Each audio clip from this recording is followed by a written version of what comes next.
Біз бүгін бір жасаймыз. Бірінші етін тураймыз, енді өкпесін тураймыз, енді жүрегін тураймыз, май тураймыз.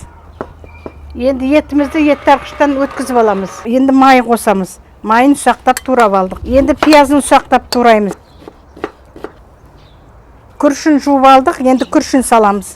Енді сарымсағын қосамыз, тұз саламыз, қара бұрыш саламыз.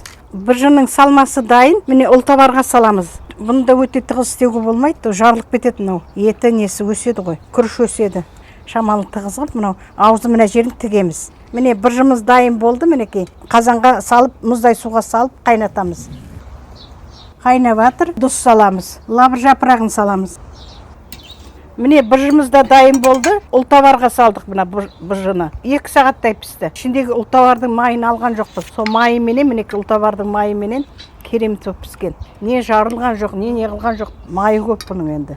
Керемет, тамаша дәмі. Жуандау болғасын, әдемі, прям тығыз емес, әдемі болып не қылған. Көп салмадық қой бұған. Быжы десе быжы екен өзі. Керемет, керемет. Мына ұлтабардың ішіндегі майы біз алған жоқпыз, майымен бірге салдық мінекей. Кәдімгі шұжыққа салған май сияқты, тура шұжық сияқты. Керемет, өзінің соғыменен, өзінің несімен әдемі піскен. Өте жақсы, дәмді. Қазақтың қай тағам болса да өте жақсы болып пісіп жатыр. Айналайын қазақтың білмейтіні жоқ қой.